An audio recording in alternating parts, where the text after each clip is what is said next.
Oke, kita OTW ke Purwakarta, guys. Pulang ke Purwakarta.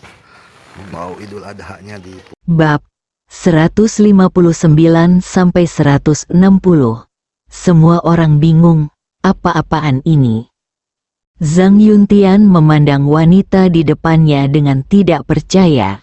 Tenggorokannya berguling, dan kemudian dia berkata dengan suara gemetar, "Leluhur, Tuan Ye sangat jahat, tapi dia bukan keluarga Zhangku. Kamu..." Dia sebenarnya ingin bertanya, apakah orang tuamu sudah lama terbaring di peti mati? Bingung. Tentu saja dia tidak berani mengatakan itu, tidak hanya Zhang Yuntian, tapi Ye Guan juga sedikit bingung. Operasi apa ini? Biarkan diri Anda menjadi pemimpin Dewa Lingsu. Ini sepertinya tidak terlalu bagus. Namun jika Anda bertahan, sepertinya Anda tidak bisa memaksakan diri untuk melakukannya. Memikirkan hal ini, Ye Guan tidak bisa menahan tawa. Mendengar perkataan Zhang Yuntian, wanita itu mengerutkan kening. Biarkan Ye Guan menjadi kepala keluarga. Jika Ye Guan bersedia, dia tentu saja akan bersedia. Namun, menurut pendapatnya, dia adalah tuan muda dari dua kekuatan transenden di dunia. Bagaimana dia bisa menganggap tinggi tanah spiritual kecil seperti miliknya ini? Setelah membaca ini, wanita itu menghela nafas dalam hatinya, dan kemudian memandang Zhang Yuntian, menggunakan Suan Qi untuk mengirimkan suaranya. Pemuda ini memiliki masa depan yang cerah, dan saya, Lingsu Sendi, akan mendukungnya. Apakah Anda mengerti? Zhang Yuntian berkata dengan suara yang dalam, "Leluhur, saya tahu. Namun, Paviliun Xiambao dan Akademi Guangxuan." Wanita itu menggelengkan kepalanya. "Jangan khawatir tentang itu. Ingat saja kata-kata saya dan dukung dia. Jika Paviliun Xiambao ingin menekan kita, biarkan mereka menekan kita. Mereka ingin Anda dapat bermain apapun yang Anda inginkan. Kami akan hidup dan mati bersama pemuda ini secara spiritual dan spiritual. Apakah Anda mengerti?" Zhang Yuntian memandang wanita itu dengan tidak percaya. Dia tidak menyangka leluhurnya akan memainkan peran sebesar itu. Menghalangi masa depan seluruh tanah Dewa Lingsu. Tidak biasa. Zhang Yuntian melirik Ye Guan, dan dia tahu bahwa leluhurnya pasti mengetahui sesuatu. Setelah memikirkan hal ini, dia tidak bertanya lagi. Dia memandang Ye Guan dan berkata dengan serius, "Tuan Ye, saya hanya mengucapkan kata-kata itu tanpa arti lain. Jangan khawatir, Anda adalah teman saya di tanah Dewa Lingsu.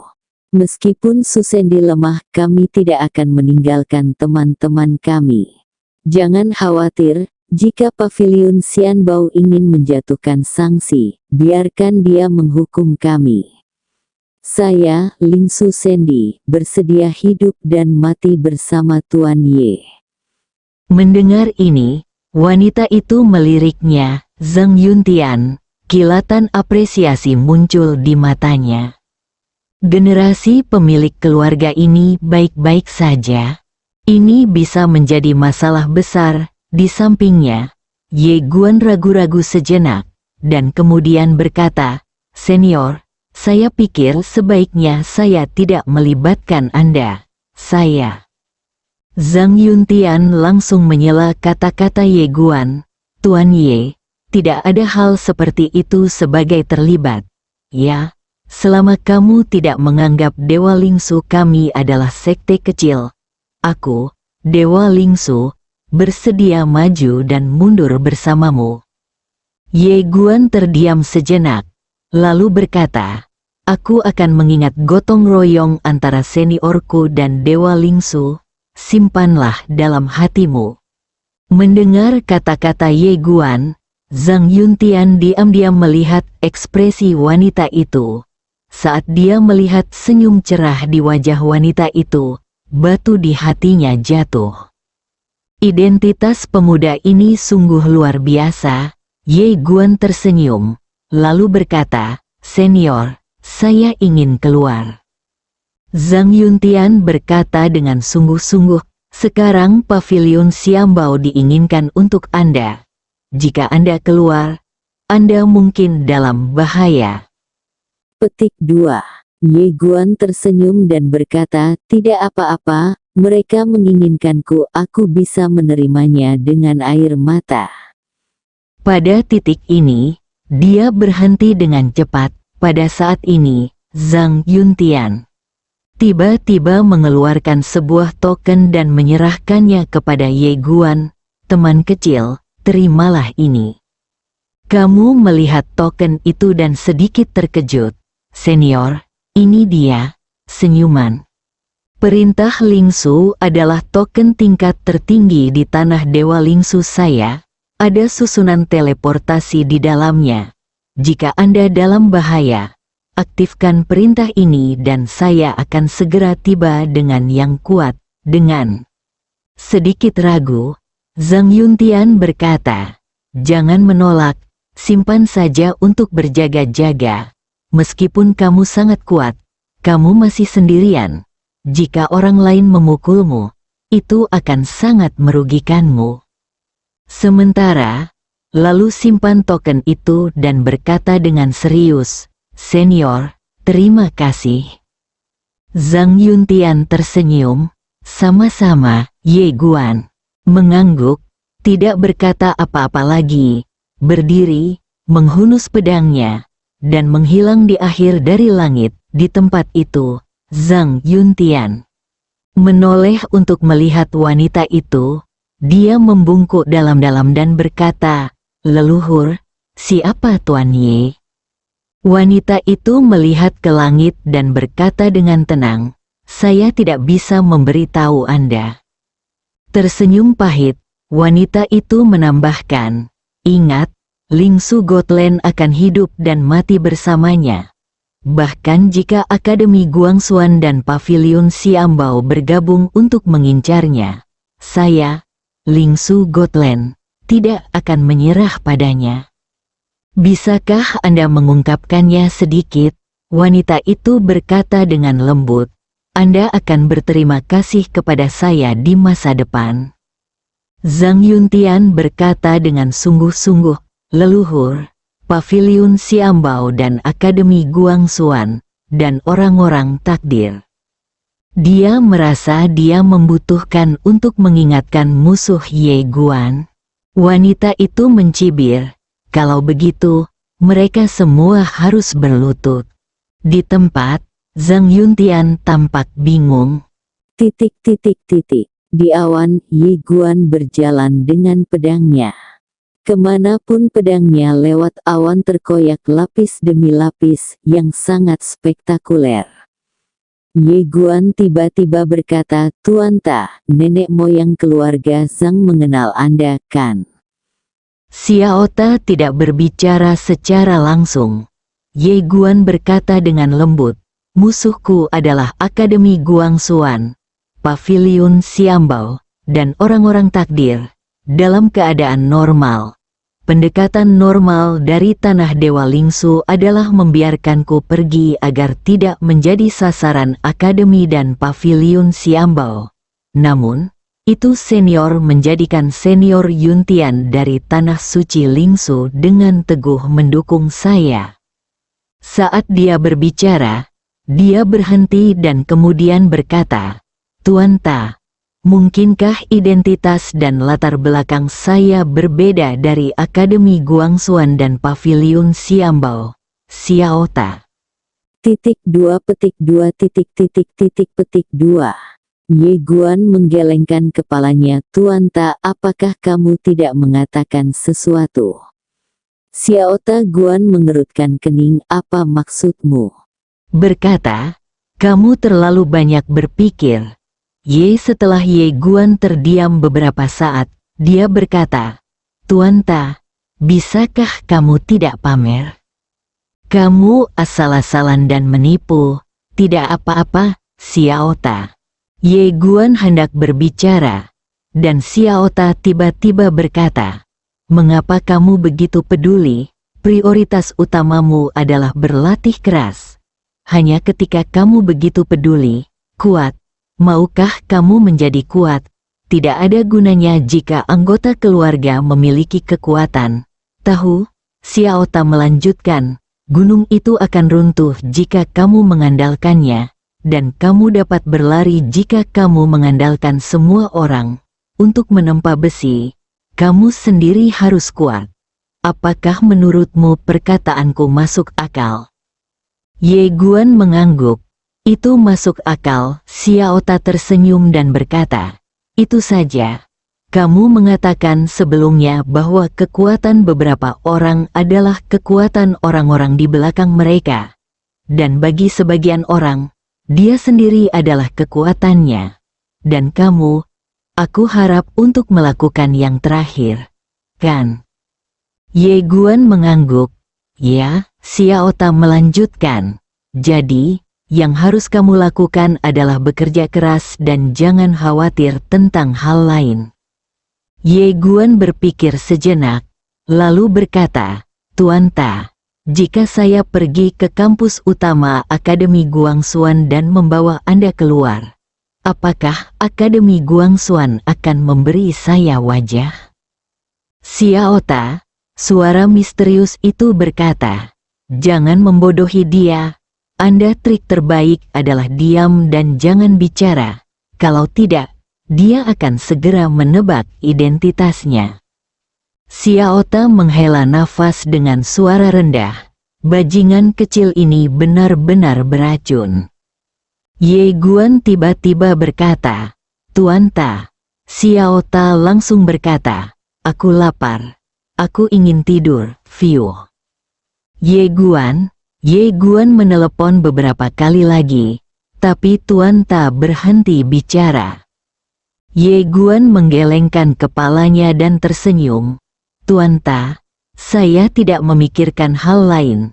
Saya hanya berpikir, jika saya mengenali leluhur saya dan kembali ke klan, berapa gaji yang dapat saya peroleh setiap bulan?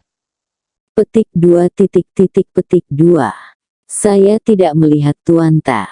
Setelah berbicara, Ye Guan tidak punya pilihan selain mempercepat tanpa mengajukan pertanyaan lagi.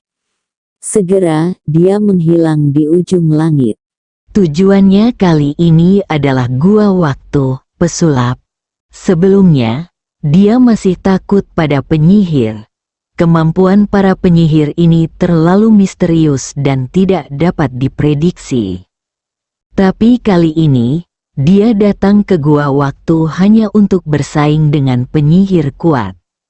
Sekitar setengah jam kemudian, Ye Guan tiba-tiba berhenti.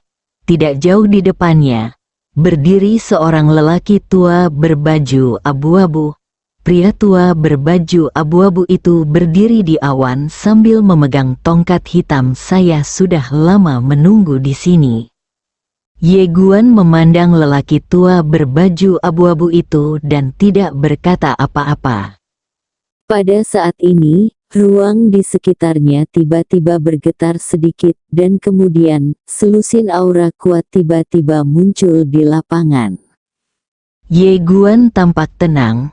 Orang tua berpakaian abu-abu itu menatap ke arah Ye Guan. Tuan Ye, kami sudah lama menunggumu di sini. Ye Guan berkata dengan tenang, apakah ada yang salah? Orang tua berpakaian abu-abu itu berkata, saya dengar bahwa kepala Tuan Muda Ye bernilai 5 juta kristal emas. Kami ingin meminjam kepala Tuan Muda Ye. Tiba-tiba, sebuah pedang melintas. Sebelum lelaki tua berbaju abu-abu itu bereaksi, lebih dari selusin kepala berdarah naik ke langit. Orang tua berbaju abu-abu itu tercengang. Ye Guan membuka telapak tangannya, dan selusin narings terbang ke tangannya. Dia melirik narings, dan ada lebih dari 10 juta kristal emas di Narings. Memang tidak banyak, tapi tidak apa-apa. Sekarang, total kristal emasnya sekitar 150 juta. Setelah meletakkan cincin itu, Ye Guan memandang lelaki tua berpakaian abu-abu itu. Bukankah kamu menyelidikiku sebelum kamu datang untuk membunuhku? Orang tua berpakaian abu-abu itu berkata dengan suara gemetar. Paviliun Xiambao mengatakan itu padamu berada di alam pemusnahan. Ye Guan memikirkannya. Dia berpikir, dan kemudian berkata, apakah ada banyak orang yang datang untuk membunuhku? Orang tua berbaju abu-abu itu mengangguk dengan cepat. Tentara bayaran yang tak terhitung jumlahnya dari Serikat Tentara Bayaran sedang mencari kamu. Ye Guan merenung. Perintah buronan yang mulia Xiambao seharusnya memiliki dua tujuan. Pertama, ia ingin seseorang menahan Anda sehingga Anda tidak pergi mencari orang yang ditakdirkan sekarang. Kedua, Anda mungkin ingin melihat kekuatan Anda yang sebenarnya. Jika bukan ini masalahnya, Paviliun Xiambao benar-benar ingin membunuhnya. Selama ahli terbaik di pavilion mereka dikirim, dia pasti tidak akan bisa menolaknya sekarang. Sama seperti orang kuat seperti An Wujun, jika dia bertemu orang kuat setingkat itu, meskipun dia memiliki pedang berjalan, dia tidak memiliki peluang untuk menang. Pasti ada orang-orang kuat di Paviliun Xiambao dan Akademi Guangxuan. Tidak hanya itu, pasti ada orang yang lebih kuat dari An Wujun. Sederhananya, kekuatan di sekitar Destiny Man tidak akan membunuhnya sekarang. Mereka berharap Destiny Man akan membunuhnya secara terbuka dan jujur, untuk meningkatkan prestise Destiny Man. Saya ingin menjadikan diri saya batu loncatan bagi orang yang ditakdirkan. Ye Guan terkekeh. Orang tua berpakaian abu-abu berkata dengan gemetar, Tuan Ye, apakah Anda kekurangan uang? Ye Guan memandang orang tua berpakaian abu-abu. Apa? Orang tua berpakaian abu-abu itu ragu-ragu, lalu berkata, aku punya saudara yang baik, dia punya banyak uang, setidaknya ada puluhan juta kristal emas, aku menipu dia untuk membunuhmu. Mendengar perkataan lelaki tua berbaju hitam itu, Ye Guan tidak mengatakan apapun yang tidak masuk akal. Dia melambaikan lengan bajunya dan cahaya pedang langsung terbang. Tertawa, kepala lelaki tua berbaju abu-abu itu terbang langsung, dan darah berceceran beberapa meter jauhnya. Ye Guan menyingkirkan cincin lelaki tua berwarna abu-abu itu. Ada 10 juta kristal emas di dalam cincin itu. Tidak banyak, tapi lumayan. Saat ini, Xiaota tiba-tiba berkata, mengapa kamu tidak memancing penegakan hukum? Menurutku apa yang dia katakan itu masuk akal. Ye Guan menggelengkan kepalanya. Aku memikirkannya. Tidak baik menggoda orang untuk melakukan kejahatan. Jika mereka ingin membunuhku, aku tidak akan berhati lembut, dan aku berinisiatif merayu mereka untuk membunuhku. Sifatnya berbeda. Setelah mengatakan itu, dia berdiri dengan pedangnya dan menghilang di ujung langit. Xiaota terdiam. Gua waktu, Suiyue Dongtian terletak di alam Suiyu. Ini adalah alam yang terpisah. Dan kekuatan besar seperti Suiyu Dongtian memiliki dunianya sendiri. Ketika Ye Guan sampai di pintu masuk alam waktu, seorang lelaki tua segera muncul di depannya. Pria tua itu memandang ke arah Ye Guan dan bertanya-tanya, siapa yang mulia? Ye Guan mengepalkan tinjunya, saya di sini, Ye Guan, datang mengunjungi Nona Kiao Xingyao. Ye Guan, Orang tua itu tertegun. Apakah kamu Ye Guan yang dicari oleh Pavilion Xiambao? Tentu saja dia tahu tentang Ye Guan kamu Guan di dunia ini. Dia tidak hanya suka membunuh orang, dia juga suka menguburkan mereka. Ye Guan mengangguk. Ya, orang tua itu memandang Ye Guan dan tetap diam. Kamu memandang lelaki tua itu dan berkata sambil tersenyum. Saya punya janji dengan Nona Kiao Xingyao. Senior, bisakah Anda pergi dan memberitahu saya, jika dia tidak ingin bertemu dengan saya akan pergi dan tidak akan mengganggu Anda lagi. Orang tua itu berpikir sejenak, lalu mengangguk, Hai Tuan Muda, tunggu sebentar. Setelah mengatakan itu, dia berbalik dan pergi. Meskipun Ye Guan diinginkan oleh Pavilion Xiambao, dia tidak memusuhi Ye Guan. Meskipun identitas di depannya tidak sebaik manusia takdir, dia juga seorang kaisar pedang kuasi hebat. Pelaku kejahatan yang tiada taranya bukanlah seseorang yang dia, sang penjaga gerbang, dapat sakiti. Dia juga tidak boleh tersinggung. Tidak lama kemudian, tidak jauh di depan Ye Guan, ruang terbuka, dan seorang wanita perlahan keluar. Orang yang keluar adalah Kiao Xingyao. Hari ini, Kiao Xingyao mengenakan gaun hijau tua. Rambutnya sangat panjang, disampirkan ke belakang bahu dan mencapai bokong. Matanya sangat besar, terutama berair, dan alisnya tersenyum sombong tentang dia. Kiao Xingyao menghampiri Ye Guan dan tersenyum kecil. Tuan Ye. Ye Guan berkata sambil tersenyum, Nona Kiao, datang menemuimu sekarang, apakah itu tidak akan menimbulkan masalah bagimu?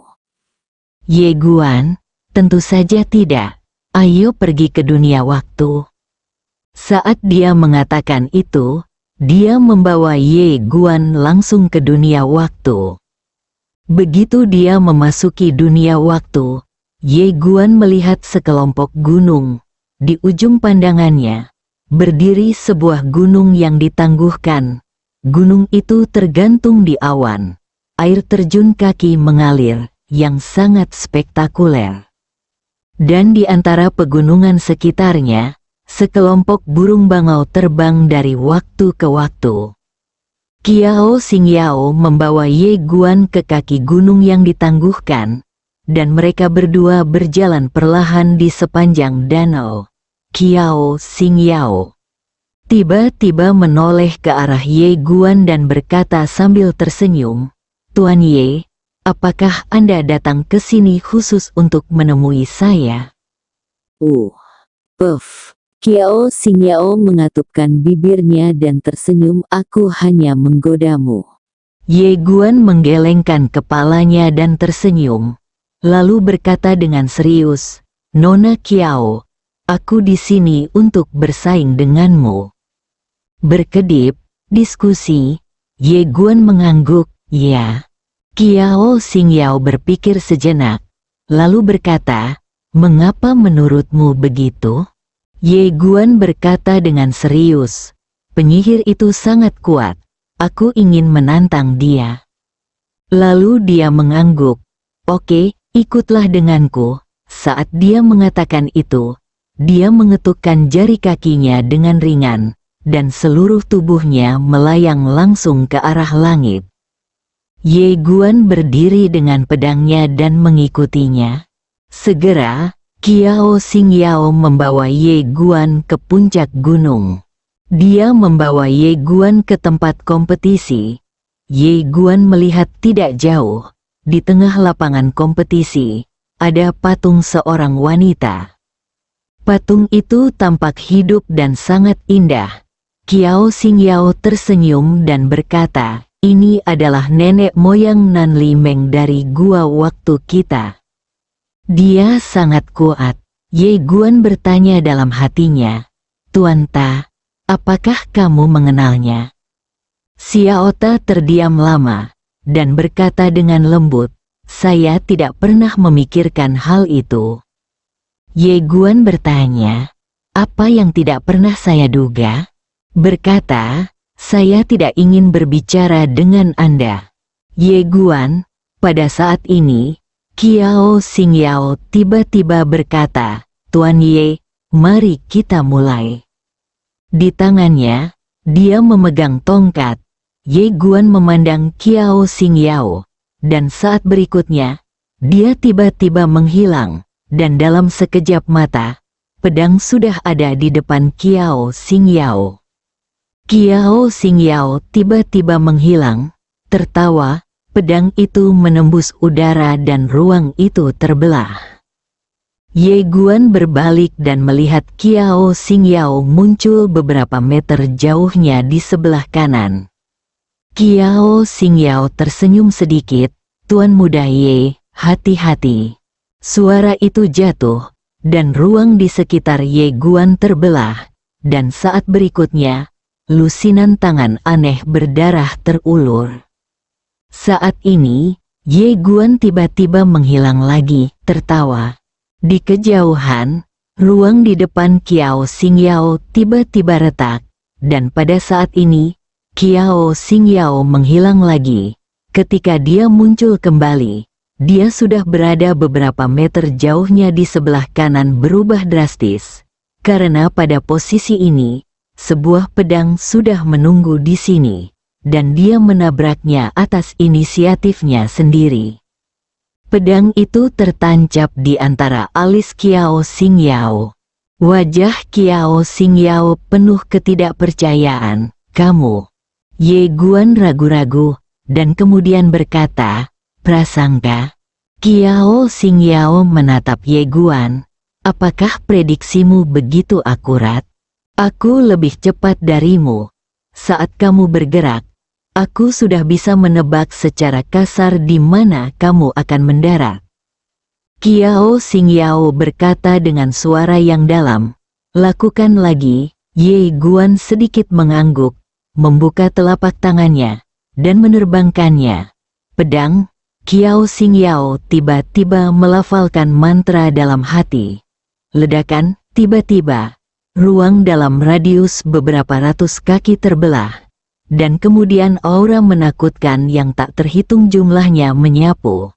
Tetapi pada saat ini, sebuah pedang tiba-tiba menyentuh alis Kiao Xingyao. Ekspresi Kiao Xingyao membeku. Ye Guan menatap Kiao Xingyao. "Pengecorannya terlalu lambat, aku tidak bisa menunggu lebih lama lagi." Kiao Xingyao menatap Ye Guan, dan kabut tiba-tiba muncul di matanya.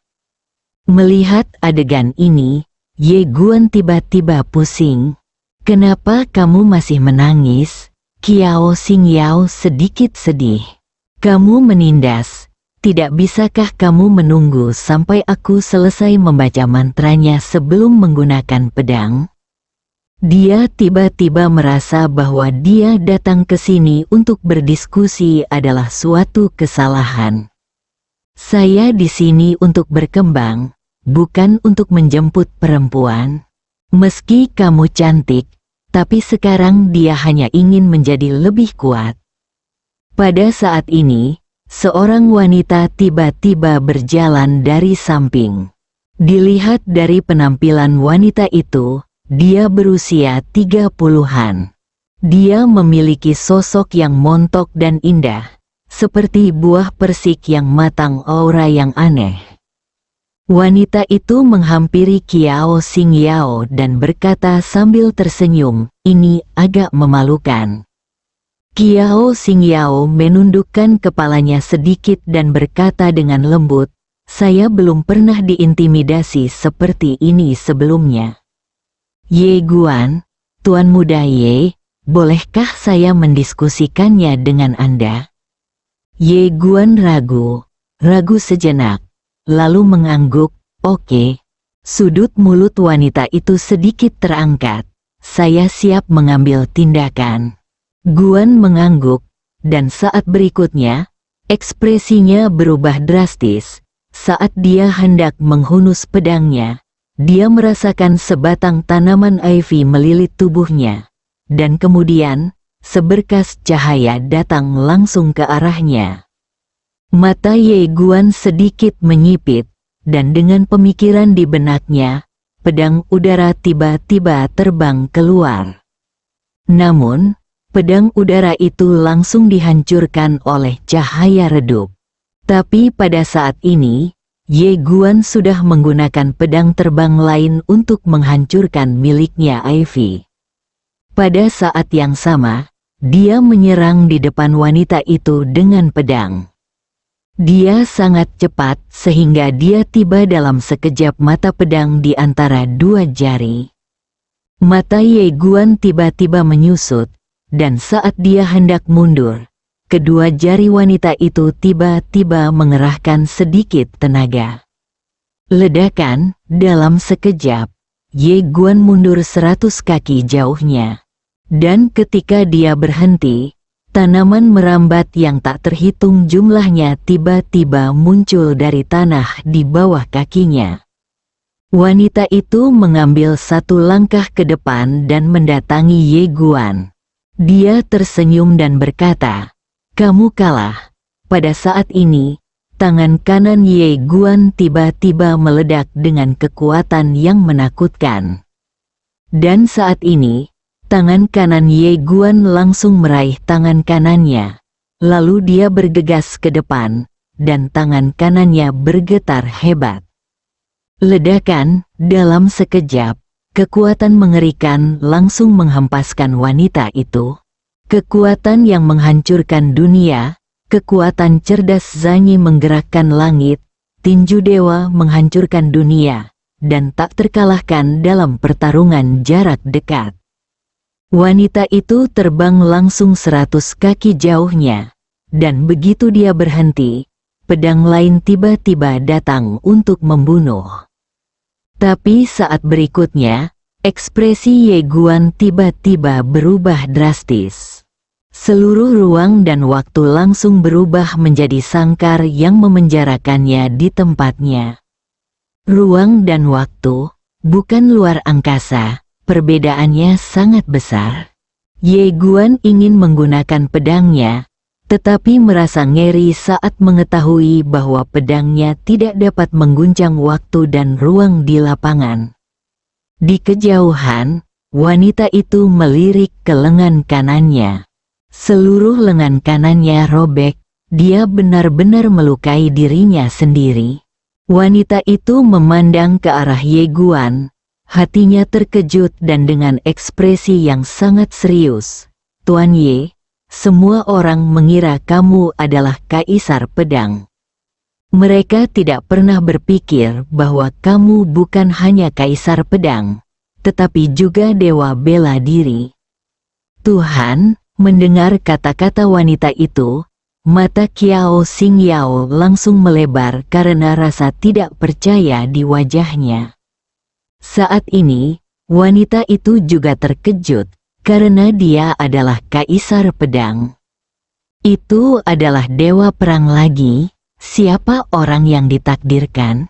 Kamu memandang wanita itu dengan ekspresi sedih, "Saya kalah." Wanita itu segera berkata dengan marah, "Apakah Anda masih sedih? Tahukah Anda seberapa tinggi saya daripada Anda? Ya. Ini kami Nan Liyin, penguasa gua-gua waktu." Ye Guan tercengang. Dia tidak menyangka bahwa orang yang dia lawan adalah penguasa gua surga gua waktu. Tidak heran itu sangat kuat, terlebih lagi, wanita ini belum mengerahkan kekuatan apapun. Bahkan jika dia menggunakan pedang berjalan, dia mungkin tidak bisa mengalahkan lawannya. Kesenjangannya terlalu besar. Nan Liyin memandang Ye Guan dan berkata dengan serius, "Di antara para jenius yang pernah saya lihat, Anda dapat menduduki peringkat 5 besar." Nan Liyin sedikit mengernyit, "Apakah kamu tidak penasaran dengan orang lain?" Ye Guan menggelengkan kepalanya sedikit dan mengepalkan tinjunya, "Senior, bisakah aku bersaing denganmu di sini setiap hari? Berdebat dengan si kecil ini, jika tidak ada Destiny Man, Paviliun Xiambao, dan Akademi Guangxuan, dia tentu akan sangat bahagia. Bagaimanapun, ini adalah penjahat yang tiada taranya. Namun kini, Ye Guan dan People of Destiny adalah musuh hidup dan mati. Akademi Guangxuan dan Paviliun Xiambao juga telah menyatakan dukungannya kepada People of Destiny, khususnya Paviliun Xiambao, yang secara terbuka menyatakan dukungannya kepada People of Destiny. Jika surga gua waktu bertahun-tahun sekarang mendukung Ye Guan, itu sama saja dengan berdiri terbuka di seberang Paviliun Xiambao dan Akademi Guangxuan. Nan Liyin memandang Ye Guan dengan ekspresi rumit. Sebagai pribadi, dia mengagumi anak laki-laki di depannya. Namun, sebagai pemimpin klan, dia harus mempertimbangkan situasi keseluruhan. Bagaimanapun, ada ratusan ribu orang di gua waktu. Saat ini, Ye Guan tiba-tiba berkata, "Senior, permisi." Dia merasa apa yang dia katakan tadi agak gegabah dan dia tidak mempertimbangkan orang lain. Dalam situasinya saat ini, dia seharusnya tidak menyakiti orang lain. Tunggu, saat ini, Nan Liyin tiba-tiba berbicara. Ye Guan menoleh untuk melihat ke arah Nan Liyin, yang berkata dengan tenang, "Tunggu 1/4 jam." Setelah mengatakan itu, dia menoleh untuk melihat patung Nan Li Meng, undang leluhur. Patung itu tiba-tiba retak perlahan. Qiao Xingyao memandang Nan Liyin dan berkata dengan suara gemetar, "Tuan Gua, kamu." Dia tidak menyangka bahwa Tuan Gua akan langsung mengundang para leluhur. Anda tahu, ini adalah sesuatu yang hanya bisa dilakukan saat ini hidup dan mati di gua waktu. Nan Liyin terdiam. Dia tidak bisa memahami Ye Guan dan tidak berani mengambil keputusan. Tapi dia juga merasa ini mungkin kesempatan untuk gua waktu. Kalau begitu, biarkan nenek moyang datang dan melihat pemuda ini. Jika nenek moyang mengatakan mereka mendukungnya, maka dukunglah. Jika nenek moyang mengatakan mereka tidak mendukungnya, maka mereka tidak punya pilihan selain menyerah. Meskipun dia menyia-nyiakan kesempatan untuk memanggil leluhurnya, dia merasa itu sepadan. Pemuda ini bisa mencapai hal-hal besar. Bersambung.